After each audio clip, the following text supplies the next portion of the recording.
A global CBDC system where all your assets are tokenized on a centralized government blockchain, meaning you own nothing. This is what the future of the financial system looks like, according to a recent report by the Bank for International Settlements, the Bank for Central Banks. Now, this is not the first time that they've published such a scary study, but it comes at a time when central banks and governments are rushing to roll out their central bank digital currencies and so-called fast payment systems. That's why today I'm going to summarize this report and tell you what you can do to protect yourself from the future financial system that governments and central banks seem to be planning. The report I'll be summarizing today is titled, quote, Blueprint for the Future Monetary System, Improving the Old, Enabling the New. It's the third part of a much larger annual economic report published by the Bank for International Settlements, or BIS, in late June, and I'll leave a link to the full document in the description. Now, some of you might remember that we summarized this section of the BIS's annual economic report last year too. Back then, BIS Head of Research Hyun Song-shin was bombarded with questions about why these dystopian technologies are needed during a post-report press conference, press that the BIS had invited. You might recall that Hyun had revealed that these fast payment systems being rolled out around the world, such as FedNow in the US, are not all that different from CBDCs. This was just one of many bombshells dropped by Hyun during the question period. We suspect that he revealed a bit too much. That's because this year's press conference was very different. Hyun stuck to the script, which was that tokenization would make it possible to code regulatory compliance into every digital asset. He discussed the prospect of a global CBDC ledger where all assets will be tokenized, including stocks and real estate. In other words, every single asset in existence would be turned into a token that exists on a private, permissioned, and centralized blockchain controlled by central banks and governments around the world. As I mentioned in the introduction, you will literally own nothing in this kind of system. That's because the central banks and governments will ultimately have the power to determine which transactions you can or can't make, which things you can or can't sell, or turn off your ownership of certain assets. If you don't have physical proof of ownership, they could say you never owned them. Now, this begs the question of how close we are to such a system. As it so happens, this was the only question that Hyun was able to answer directly. His response? Quote, We are closer than we think because CBDCs are being rolled out around the world. All that's missing is a global settlement medium. If you're wondering how close CBDCs are to becoming a reality in your country, be sure to check out our recent CBDC update using the link in the description. Now, as for the report itself, it begins with a brief introduction, wherein its authors explain that an evolution in society has resulted in an evolution in money. They discuss the digitization of the financial system that occurred a few decades ago and claim that the next step in its evolution is tokenization. The report's authors define tokenization as, quote, the process of representing claims digitally on a programmable platform. They put programmable in italics because it's obviously important. Now, programmability means that transactions can be automatically controlled by centralized authorities. The authors acknowledge that crypto has pioneered the principle of programmability, but argue that it is a, quote, flawed system that couldn't possibly play the role of money. They say this is because money requires trust, and the only way to create this, quote, anchor of trust is via a central bank. For context, crypto is trustless, meaning that you don't have to trust anyone. This value proposition is becoming more apparent in an age where centralized institutions are becoming less trustworthy. After all, they consist of corruptible people. On the other hand, cryptos consist of immutable computer code. The authors then go on to reiterate that the only reason why money works as well as it does is because of the trust that central banks create, a truly delusional view. They even seem to imply that the only reason why money doesn't work well sometimes is because of the digital silos created by commercial entities. Naturally, the authors say there's only one solution to this financial fragmentation, and that's a, quote, unified ledger, which will harness, quote, the full benefits of tokenization while leveraging the supposedly unparalleled trust that individuals and institutions have in central banks. In other words, the only solution to the shortcomings of money is to put the entire financial system on a single, centralized blockchain that's controlled by the central banks. The rules programmed into the tokenized assets on this blockchain will presumably be decided by governments and lobbyists, of course. Now, the authors explain that having, quote, everything in one place also means that regulators will be able to keep track of every single transaction, complete surveillance. If that wasn't frustrating enough, the authors also discuss the possibility of having multiple unified ledgers that are application-specific. This is frustrating because the crypto industry basically consists of application-specific chains, and crypto projects in some ecosystems, such as Cosmos, explicitly design themselves to be application-specific. And that reminds me, Hyun was asked in the press conference if public blockchains could play a role. He said no. As a cherry on top, the report's authors call on the central banks to work closely with the private sector to implement this de facto digital prison in a way that's mutually beneficial. When you remember that the megabanks technically own the central banks already, you realize that this is already happening. Now, in the second part of the report, the authors dive deeper into the topic of tokenization. They start by explaining that tokens consist of information and rules, and confirm that, quote, tokens can be customized to meet specific user or regulatory requirements that apply to individual assets. They then discuss concepts that are cornerstones of crypto, like composability and smart contracts. On that note, if you're not sure how cryptos differ from CBDCs, check out our video about that using the link in the description. Spoiler, one is built for freedom, the other is built for control. Now, the authors then provide a perfect example of what I mean. When listing potential use cases for tokenization, they note, quote, built-in contingencies that depend on the actions of other depositors alter the incentives of depositors to be a first mover in a bank run setting. Plain English translation, they will make it impossible to pull your money out of the bank if there's a problem. Now, the authors then pivot to CBDCs and explain that tokenized asset ecosystems require a point of reference for price, such as fiat currencies. They note that stablecoins cannot play this role. The only solution is a CBDC. This means that CBDCs must exist on the same blockchain as tokenized assets. Interestingly, the authors seem to imply that wholesale CBDCs will be used for this. They also seem to imply that retail CBDCs will replace cash, since they say that they are, quote, digital representations of physical cash. For reference, most of these reports call retail CBDCs central bank liabilities, not cash. And for those unfamiliar, wholesale CBDCs are meant to be used by select individuals and institutions, whereas retail CBDCs are meant to be used by everyone else. In other words, there will be two CBDC systems, one for the elites and one for us.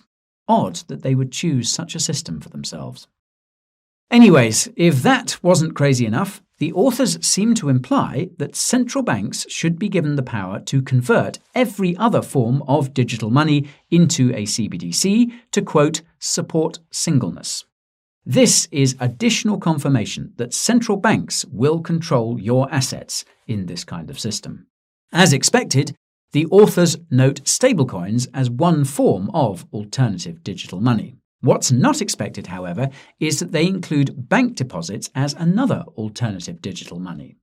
As you might have guessed, the authors insist that all bank deposits become tokenized to ensure singleness. Some folks at the BIS clearly aren't happy in their relationships. Anyway, lame jokes aside, the authors spend lots of time trying to justify why all bank deposits should be tokenized and controlled by central banks. They then return to the topic of stablecoins and provide a detailed timeline of stablecoin depeggings during Terra's collapse last year and the recent banking crisis. Besides the depeg risk, the authors take issue with the fact that most stablecoins are backed by government debt. They state that the government debt holdings of stablecoin issuers reduce, quote, the overall supply of liquid assets that are available for other purposes. Now, this is more significant than you might think because it underscores the angle that these central banks are coming from. Stablecoin issuers are hoarding liquid assets that should be used for other purposes. What's to stop them from saying the same about you making purchases they don't like? Anyway, to top it all off, the authors reiterate that tokenized bank deposits are the way to go because, unlike stablecoins, they would have strict KYC and AML at every step of the process. You would not be able to move a single cent without regulatory approval and oversight. And we're not even halfway through the report. The third part of the report pertains to interoperability, which is yet another cornerstone of the crypto industry. The authors start by saying that the potential of tokenization ultimately depends on how interoperable systems are. The BIS's solution to interoperability is to create one global unified ledger. Now, to be fair, the authors acknowledge that other ledgers, quote, could coexist with the global unified ledger. Even then, the authors envision a scenario where these ledgers, quote, merge and overlap until they become a part of the global unified ledger. It sounds like something out of a sci-fi novel, but it's not. Then, in an associated information box, the authors explain that, quote, on the road to a unified ledger, an intermediate solution would be to integrate legacy systems and existing infrastructures with new programmable platforms through application programming interfaces or APIs. Watch out for that. Now, if you're wondering what that looks like, the authors are kind enough to provide an infographic of what appears to be the 3 stages from today's financial system to the financial system of the future. All I see is an extremely centralized system that's inherently unstable and will inevitably result in collapse. The authors then explain the 2 aspects of a unified ledger. The first is that it, quote, combines all the components needed to complete a transaction on one platform. And the second is that it, quote, features money and assets as executable objects, meaning they can be exchanged entirely on-chain. They provide an even more detailed infographic of what a unified ledger would look like and make a bold claim. Some transactions will preserve privacy. This is a bold claim because the definition of privacy used by central banks typically means that they see everything, while the private sector sees nothing. In this case, however, the authors seem to be serious, and this could explain why they see the unified ledger as being oriented towards wholesale CBDC users. Newsflash: institutions and the elites want financial privacy more than anyone else. This is why we believe privacy is inevitable in crypto, assuming the governments and central banks don't destroy it, of course. In any case, the authors talk about another crypto cornerstone, and that's atomic swaps.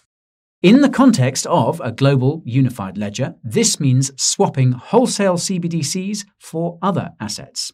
Note that if everything trades against the same CBDC, then investment diversification technically won't exist. The silver lining is that it seems that there will be multiple CBDCs because foreign exchange still exists in the future financial system the BIS envisions.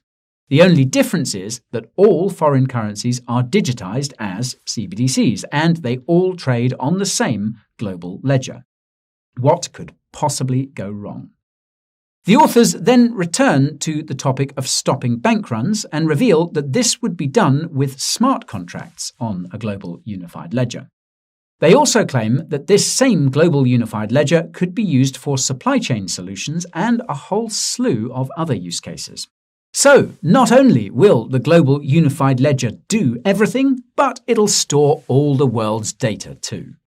The authors note that this data would be used to determine if you're allowed to get a loan, or if you're entitled to more universal basic income. Not actually, but it's the outcome of the ideas in the text, believe me.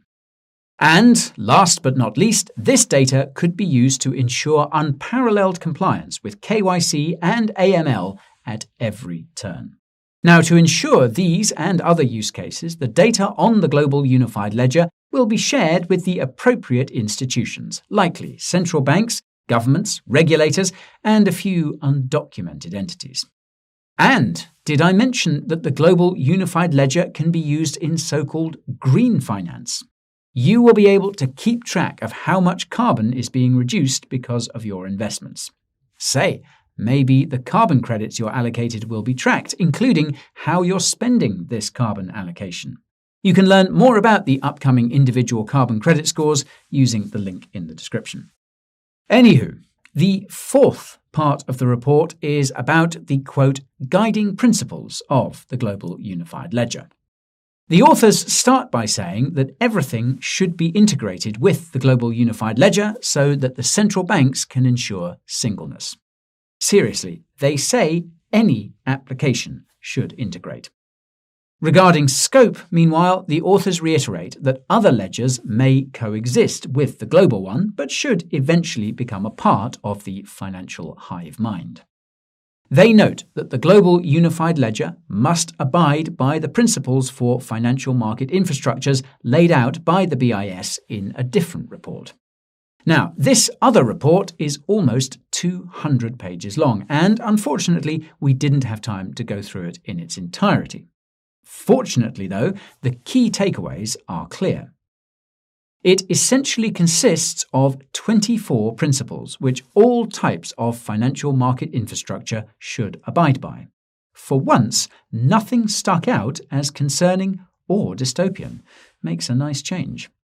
Now, regarding the governance of the global unified ledger, the authors effectively say that the central banks will be in control, but financial institutions in the private sector will have some input too, as will the governments and their regulators. Regarding financial inclusion, the authors don't say much.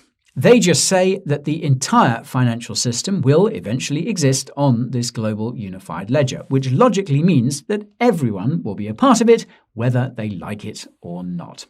The best kind of inclusion, if you will. Regarding economic incentives, the authors admit that it's possible that not everyone will want to become a part of the global unified ledger. They cite over-the-counter or OTC trading as one example. In other words, some people will prefer to trade directly with each other outside of the system. Here is where things get scary. Quote, the experience from the introduction of fast payment systems suggests that mandating participation while simultaneously providing an infrastructure that allows for private sector innovation can be key to ensuring adoption. If you watched our recent video about FedNow, you'll know that Fed officials seem to imply that banks would eventually be obligated to use FedNow for all of their transactions.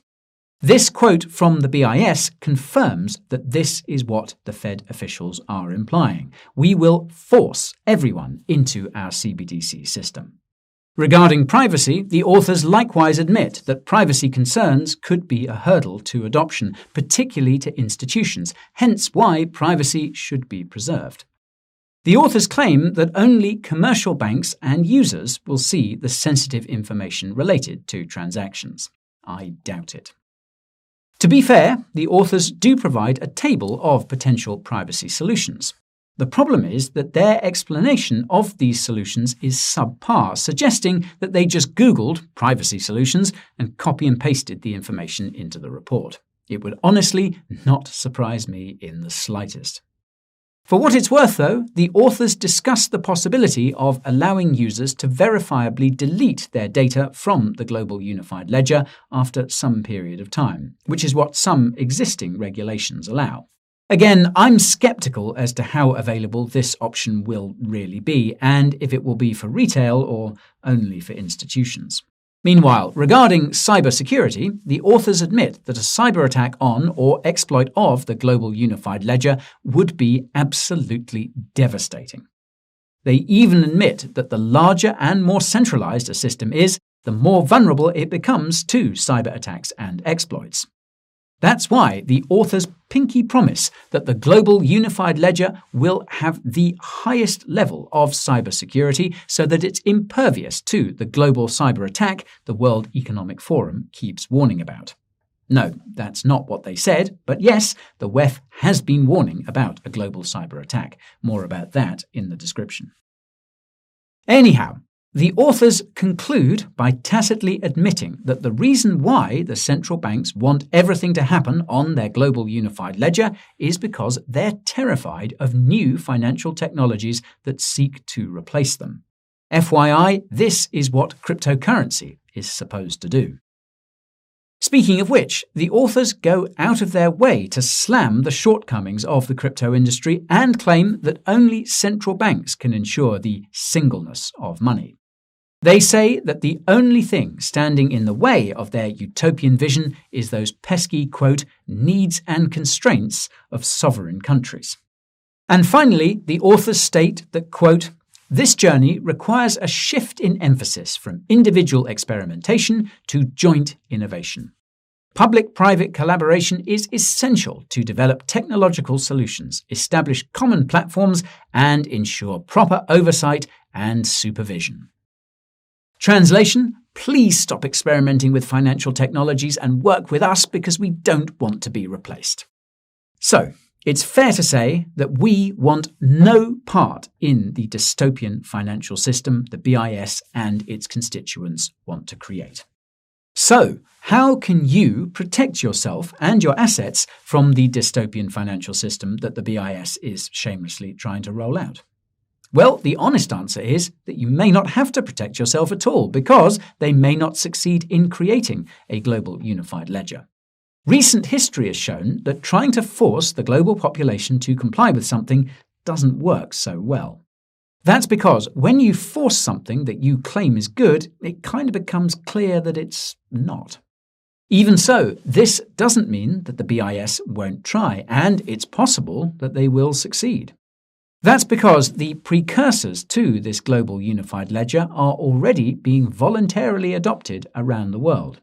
I'm referring to the so-called fast payment systems that already exist in many countries, the first of which was introduced way back in 2009 by the UK. As I've mentioned in other videos about CBDCs, they will likely be benign and even beneficial when they're first introduced. Fast payment systems appear to be the benign and beneficial predecessors to CBDCs. Everyone is adopting them because they're convenient, without knowing what's coming next. As such, the first step to protecting yourself and your assets is to make sure you're not passively using these proto-CBDC systems.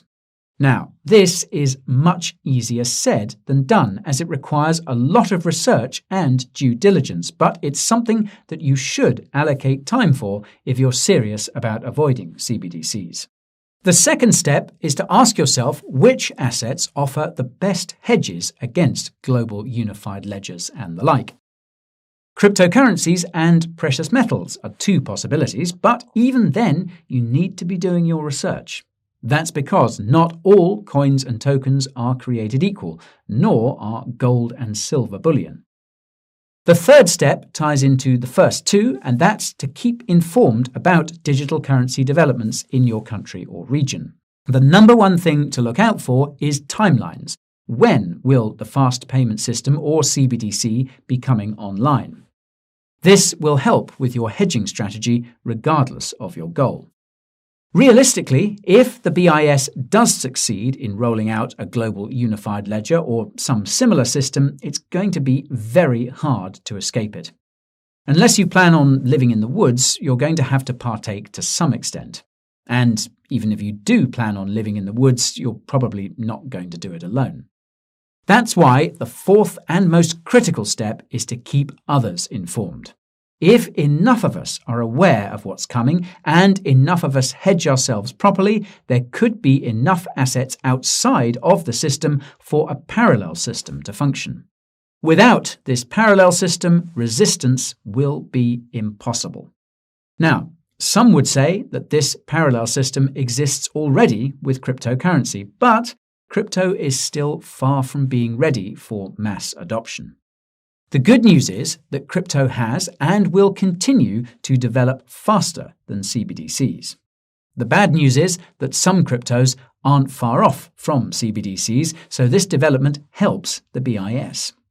I reckon the constant references to crypto terms in today's report has made that clear enough. Whatever happens, it's important to remember that as a system becomes more centralized, it becomes more unstable. Central banks have been addressing this instability with more centralization, which only results in more instability. The financial system will probably collapse before a global unified ledger is released. Some would say that this would be an even worse outcome, and to that I say, worse outcome for who? It's clear the existing financial system isn't working for most people, and that a new one is required. There's no way of knowing what this will look like, but it sure as hell won't be a global unified ledger. Well, that's all for today's video, folks. If you found it informative, let me know by smashing that like button. If you want to make sure you don't miss the next one, be sure to subscribe to the channel and ping that notification bell. Better yet, help keep others informed by sharing this video with the world. And if you plan on hedging against the BIS's financial system with crypto, make sure you're using reputable exchanges to accumulate it and the most secure hardware wallets to store it. We've got the biggest discounts on the latter and up to $40,000 of bonuses on the former at the Coin Bureau deals page. You can find your way there using the link in the description. Thank you all so much for watching, and I'll see you next time. Adios, ciao, do pobacenia, goodbye.